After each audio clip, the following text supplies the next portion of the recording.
the angel of death, the true horror of Kristen Gilbert.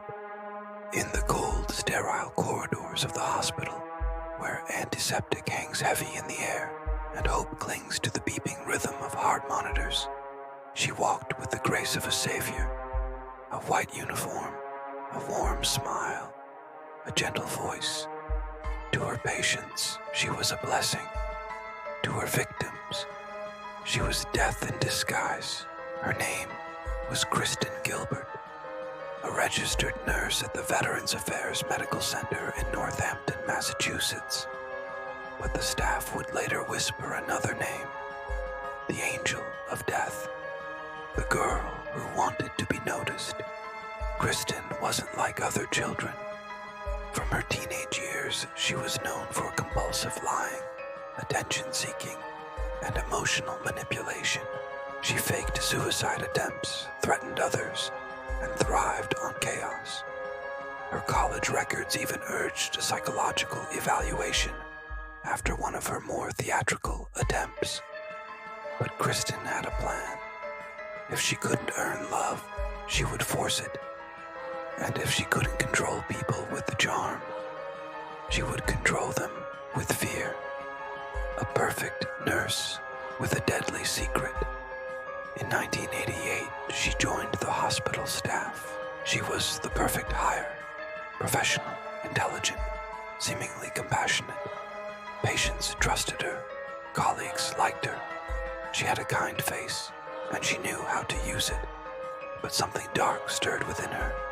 Hunger. Between 1990 and 1991, deaths at the hospital spiked dramatically, but only during Kristen's shifts. Patients with stable conditions suddenly went into cardiac arrest. Some were chatting and laughing with family just minutes before they flatlined. At first, the staff made jokes. They called her the Death Angel or the Black Widow, nicknames whispered behind her back. But as the numbers grew, no one was laughing anymore. The needle that stopped the heart. Kristen's weapon wasn't a knife or a gun. It was a syringe.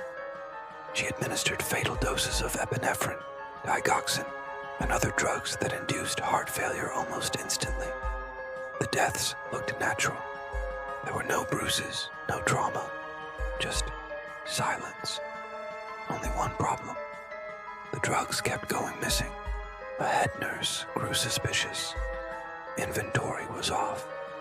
Narcotics disappeared without explanation, always when Kristen was on duty.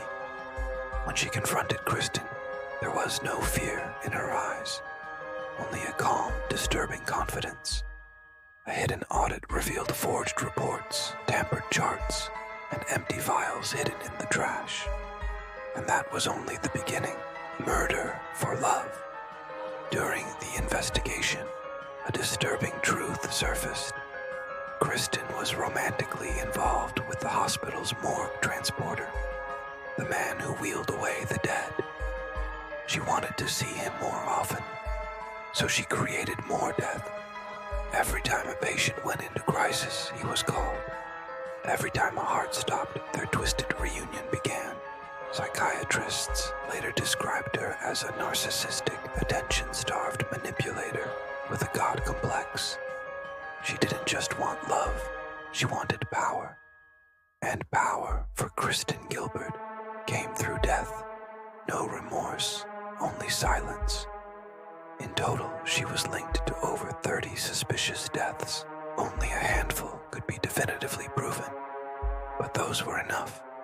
During her trial, families wept. Nurses testified in shaking voices. The courtroom felt like a morgue itself. Cold, grief-filled. Still, Kristen, she didn't shed a tear.